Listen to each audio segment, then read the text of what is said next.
Greetings, greetings!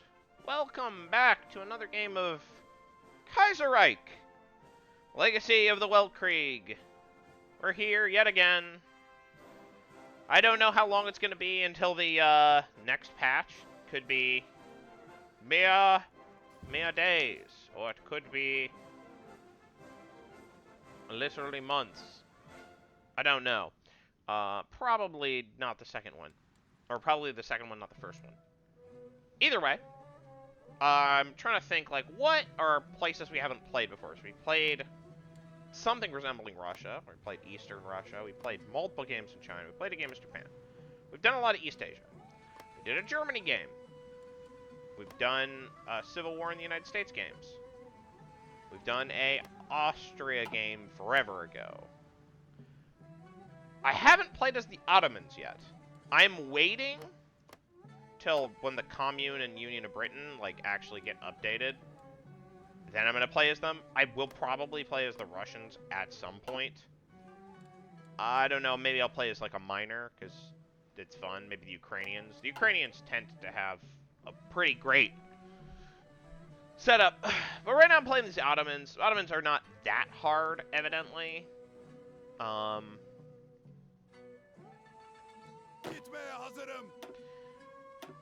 So, I should be good. Everything should be fine. So these guys are the regular infantry blobs. These guys are weak infantry blobs. So you guys go here. Let's do that. Alright. No. We're gonna set up our armies. You guys should be that. Make you green. Make you red. Make you blue. There will probably be events.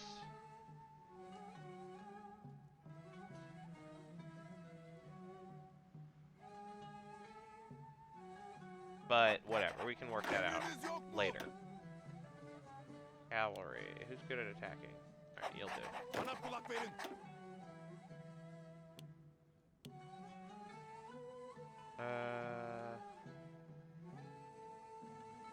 I guess this seems fine.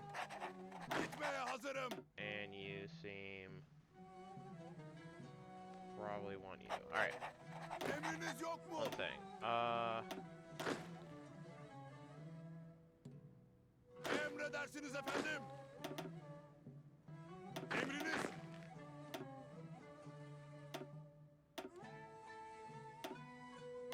There we go. Figured it out. Alright, you guys go here. You guys go here. And then you cav. Probably go here. We can just figure stuff out after the fact. Alright. That'll do. We want to industrialize the place we're guaranteed to, like, actually control. So let's start by improving Constantinople. We're gonna make some civ factories. Other stuff. Doesn't look like we can select anything besides this.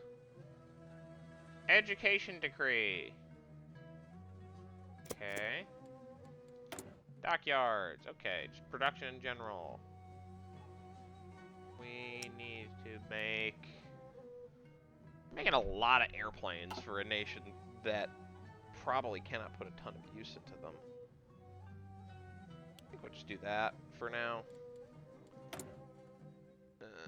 Imports are... we do not have that many factories. Let's do that.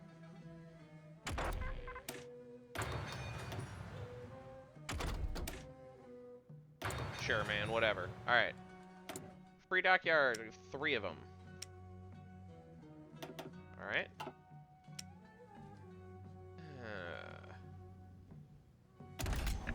See very little reason.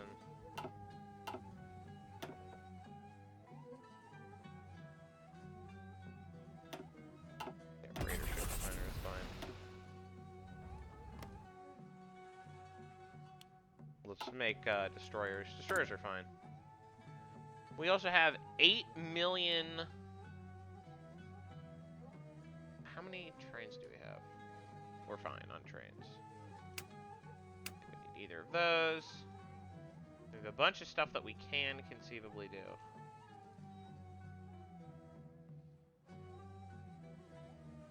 Alright.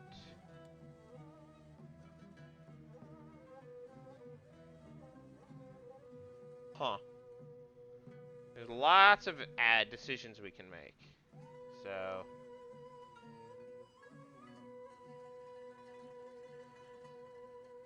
Huh. We'll look at those when we have political power. We currently have 0% war support, which is awesome. Alright, we are missing equipment direction of close air support.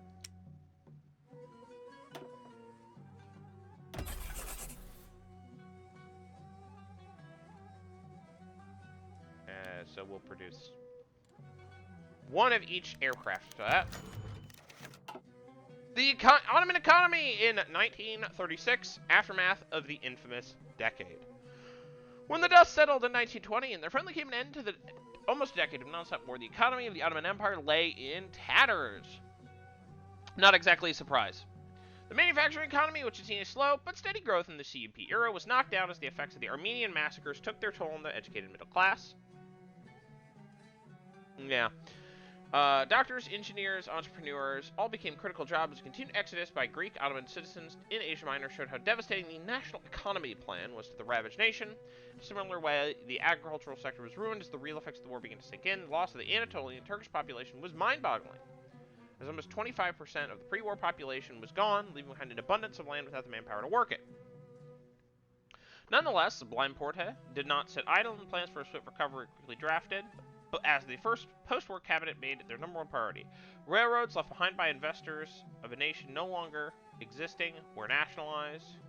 The dreaded OPDA was completely shut down. As monopolies transferred over to the state, the National Economy Program became the #1 priority. The Ottoman government, as the horrors of the war, reliance on an untrustworthy non-Turkish population left deep scars amongst the ruling elite. A Muslim bourgeoisie had to be groomed to challenge the traditional Christian dominance as people educated in the empire-friendly launch in the 20th century. Grand plans, but little resources. The Ottoman economy in 1936, an era of growth. As the years ticked by and the economy reached its pre-war state by the late 20s, the then-ruling OHF took development to the next level. Consequently, 4-year plans were laid on the table, and the whole of the government and the economy was tightened even further. Then, in 1931, the unsinkable happened. The Nationalist Coalition was decisively brought down by the Liberal Entente, who reopened the economy to foreign investment and toned down the estatist measures so carefully crafted a decade before. Nonetheless, the economy kept expanding, as industries popped up all over Anatolia and the Levant, financed by almost never-ending wave of economic prosperity in the German Empire and low import costs for machinery and building materials. By the middle of the 30s, the Turkish economy had never seen better days. A feeling of euphoria and progress could be felt from Beirut to Smyrna. Nonetheless, many point out the warning signs at the horizon, increasing instability on the continent, stagnation of the German economy will likely bring issues to the Great Orient as well. Praise the eternal state! I'm sure nothing will go wrong. We're literally getting sabotaged. Literally, the Armenians are so mad, I don't know why. It's so weird. Anyways. It's just straight up, like, raging. Again, it's so weird that they're mad.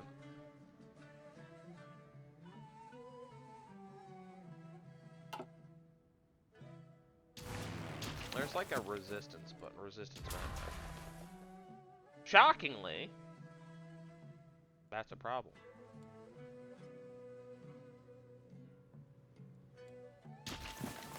Oh yeah, and Kurdistan. Oh boy. Educational debate in the Meklisai Mebusan. I'll call this the Meclisi Mebusan. Meclisi Mebusan. I don't know if that's the correct pronunciation, but whatever. I'm always bad at pronunciation. You should have seen my Germany game. Anyways, the fight over the mines in the spirits of the population has been vigorously fought over the last few decades, as the unrelenting pace of modernization has greatly affected this field. Started deep in the 19th century, the reforms have steadily progressed over the years. Mostly carried by the secularist movement, the OHF has continued this conflict post-Weltkrieg with the first participation of women in higher education, and the official full co-education only a few years later, promoted by Sultan Vahdettin. Nonetheless, the policy is finding it hard to be fully implemented on the ground, as heavy opposition from conservative ulema and the continued split of the various education systems makes any centralization hard to accomplish. The Ottoman education system, consisting of three main branches, remains divided, even though the Idati and Sultani, reformist schools established by the Tanzimat reforms, have been united into one distinct curriculum. The madrasas, religious education, the minority school, directed by the Millet system, remain a thorn in the side of the Ministry of National Education. Along a staple of the OHF, it has detailed its plans to unite all three systems, promote both social cohesion, and make it more approachable to the common citizen. Over the last few years, primarily during their first tenure in 1927, massive strides were made towards accomplishing this goal, but the subsequent decentralist government of 1931 has overturned this policy once more in favor of education on a vilayet level, causing such a divide in both quality and accessibility of education depending on the efforts of the wali. Now that the OHF is firmly back in the saddle, it has brought to the table the sum of its designs, the Co-Education and Unification Act, finally putting to law the full unification of education in the entire realm and forced co-education of male and female. The party has found itself up against the wall of conservative forces, funded by the powerful Sufi lodges, in an attempt to prevent their power over the government to fade. Change is in the air. I can press buttons now. Probably.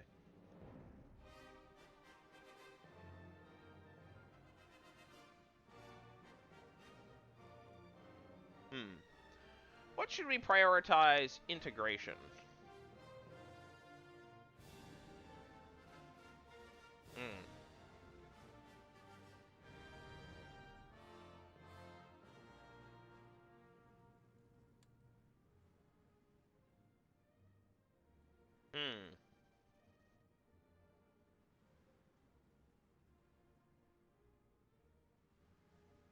I feel like making people angry is a bad idea. Yeah, I think right now...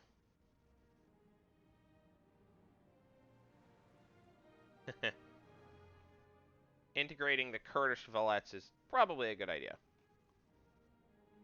Anyways. Vicky C has been assassinated. Rest in peace, buddy. The Totalist Charter! That's totally crazy. Also, we could always consider things like... Alright, madrasas fight back against the OHF. The Ottoman People's Party.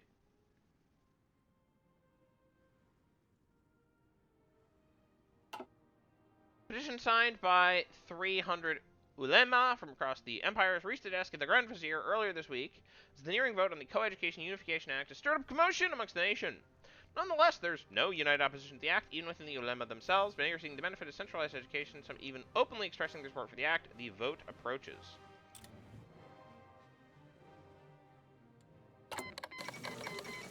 Alright.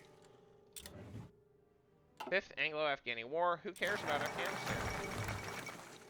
Alright. Black Monday. Anarchist elected in France. Come on. Alright. Vote on the Education Decree. Including the controversial Co-Education and Unification Act, the Meclis-e-Mebusan Chamber of Representatives was presented today with a wide variety of decrees and plans for the modernist OHF. As the OHF have majority in the House after their 1935 electoral success, many are worried that the Sultan may yet interfere through the Meclis-e-Iyan Senate, whose members are almost entirely important by the Padishah himself, known for being a devout Muslim, sharing many of the conservative tendencies of the opposition, the Sultan has kept himself absent from the political process ever since his ascension 10 years ago, either because a general apathy or some whisper out of fear of what happened to Abu Hamid II might happen to him as well. With the future religious education through the madrasas now on the line, however, many expect the Caliph of Islam to finally take a stance against the secularists. The law is passed, or Meclis-e-Ayan shuts it down. I feel like being alive is probably a good thing to care about. Let's pass the law. And I mean, Afghanistan doesn't really have content. Is it useful to send volunteers? Can I even? I can send one. Efendim? I'll send a volunteer, sure.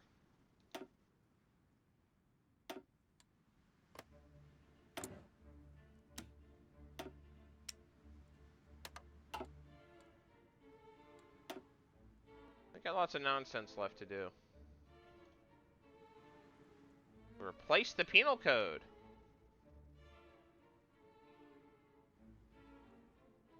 Found the Judicial Commission.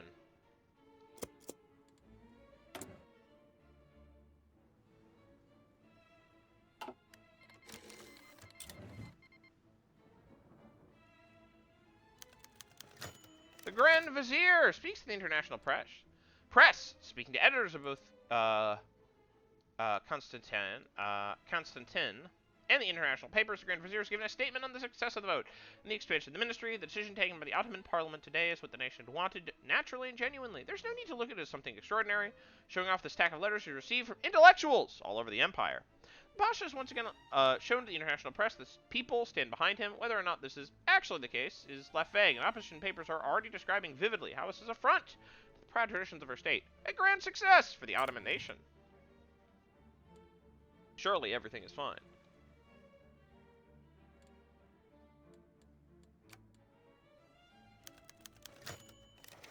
Oh dear. Antoun Sadeh publishes The Genesis of Nations. A journalist from Beirut is making shockwaves in the Syria, Violet, with his romantic view on a greater Syria, free from Ottoman rule. Taking inspiration from the ancient Assyrian Empire and a return to the Fertile Crescent of old, he pleads for a nation spreading from the Suez Canal in the south to the Taurus Mountains in the north, from Kuwait to the east and Cyprus in the west. The survival of a nation consisting of massive amounts of different ethnicities and religions seems like a fairy tale. The man not only follows close to the Kemalist ideals of a secular state, but also inspiration from the syndicalist powers seems apparent as well, with focus on abolishing feudalism, nationalizing vital areas of the economy and mandatory education, universal health care. Even though its popularity among the Syrian people seems rather low for now, the governor of Beirut has ordered his arrest, and the man has been imprisoned for treason against the state and instigating revolutionary activities. Troubling news.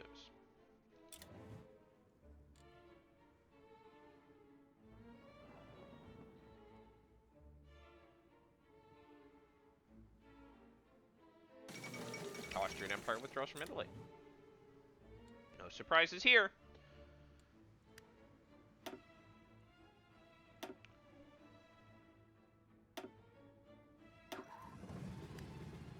We need to group our air force.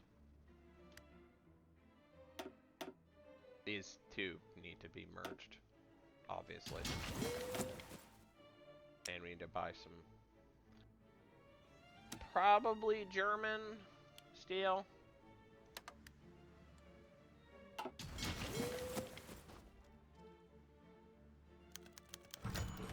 Sansun Itisat Congressi. Crisis, chaos, disaster. All over the world, economists and business owners are in a state of panic as the unthinkable has finally happened earlier this week, when the Berlin Stock Exchange collapsed. Similar to Berlin, Constantine is on high alert for any change to the situation as they watch the economy collapse into the ground. Nonetheless, there's far less of a crisis in the empire than many initially expected, as the protectionist nature of the empire during the 20s has formed the foundation of a structure capable of resisting most shocks in the global market. To ensure that the fears of the private sector are quelled and outline the next 4-year plan envisioned by the OHF's economic partners, a second economic congress is planned to be held in the city of Samsun on the Black Sea. Samsun İktas Kongresi, combining both projects from the private sector and showcasing the advance of the Turkish economy over the last few decades, will not only serve as a way to calm down Ottoman investors, but also as a showcase of the modern Ottoman economy to the world. Alright, Mahmut Sial opens the SIK.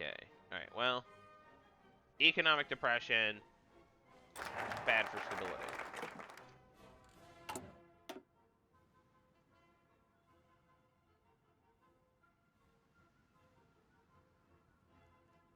We need to balance the budget.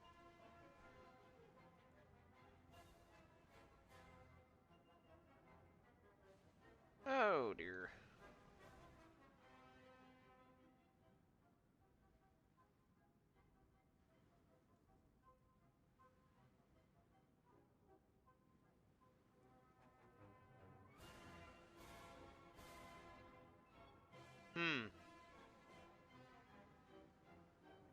Anyways.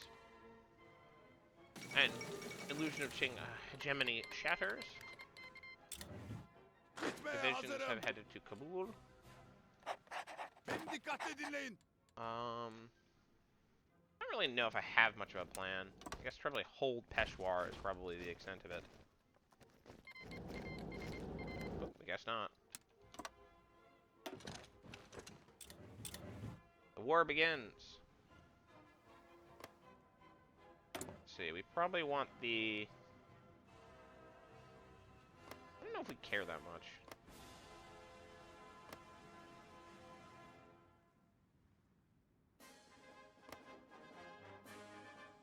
Do you want 80 zillion volunteers to go to Nanjing? Probably. Emredersiniz. I can always use,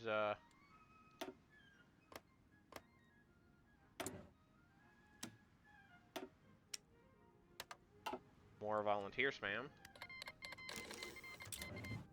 Surely everything will be fine.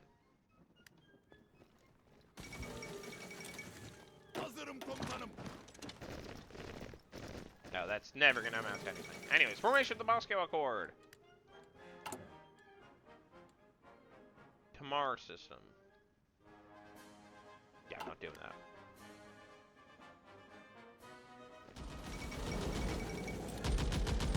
Alright.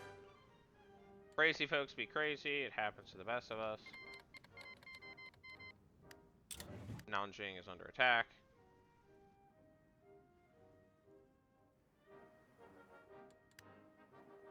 Harekete hazırım.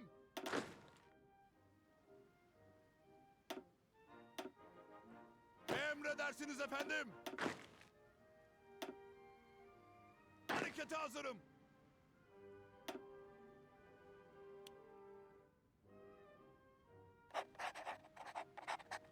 Harekete hazırım.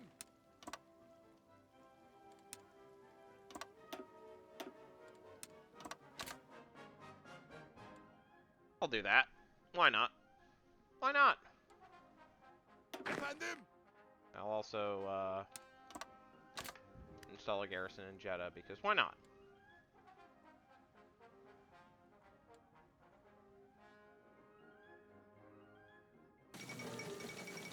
Alright.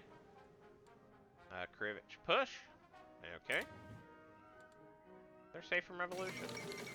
Restoration of democracy. Alright. Bana kulak verin. Nanjing volunteers. Hazırım efendim. Should probably go to Nanjing.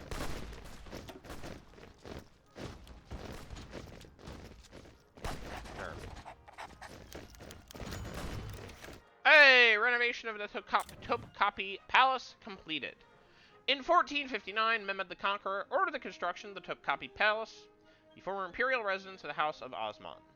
As the centuries dragged on, however, the sultans and their households preferred other residences on the Asian side of the Bosphorus, leading to the court moving over to the Dolmabahce Palace. Nonetheless, retaining some of its former functions as the imperial treasury, the palace was finally emptied in 1927 after the death of Mehmet the Sixth.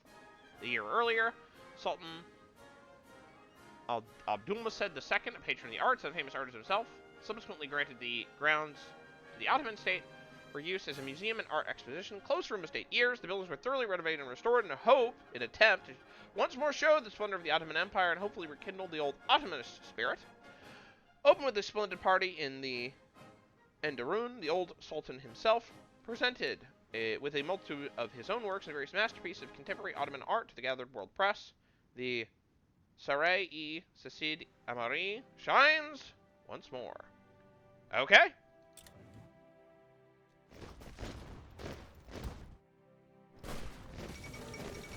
Okay, Maximato.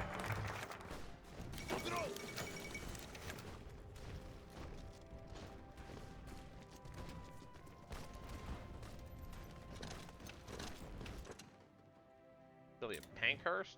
Okay. Alright.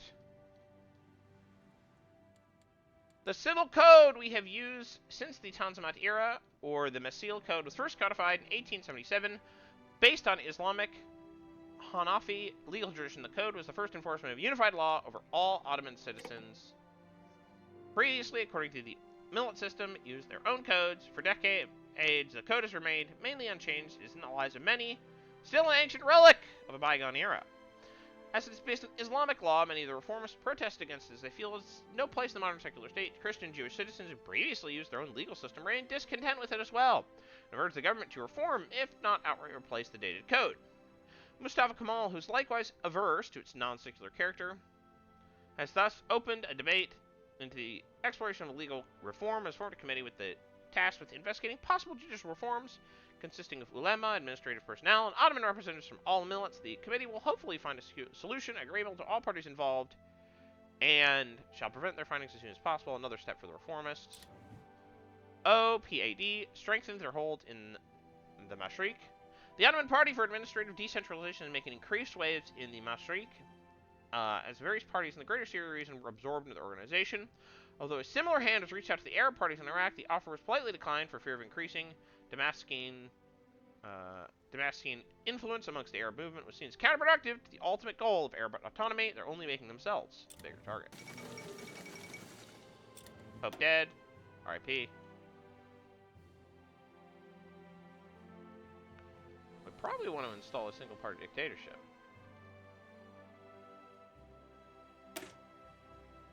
Replace the penal codes.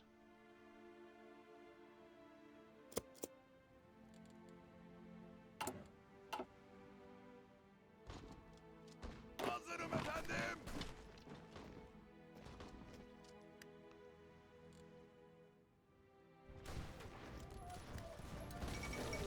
KMT and Indian socialists overthrew Tibet. Okay. Some surprises there.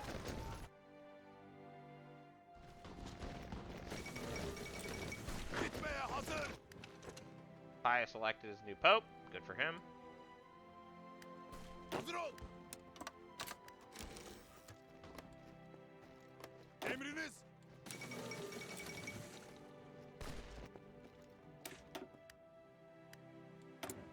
We are waiting for the gendarmerie. Because seriously. Basis of the Reformed Code.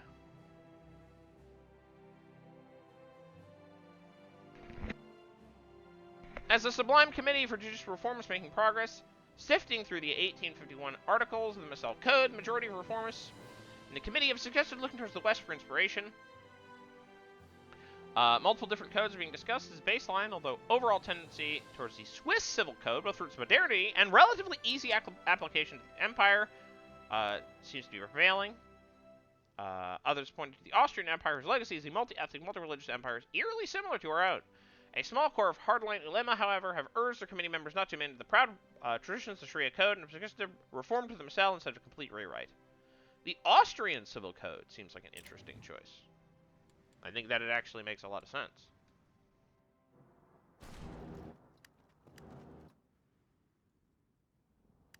Dikkat.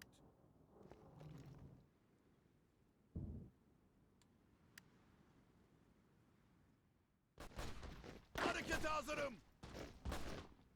Alright.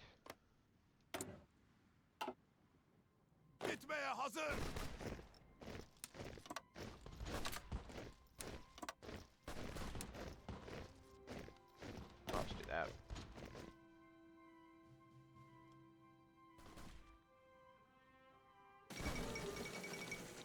Is this a victory for democracy?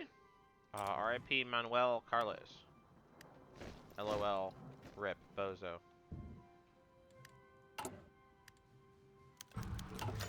Women's rights! Schleicher would be proud.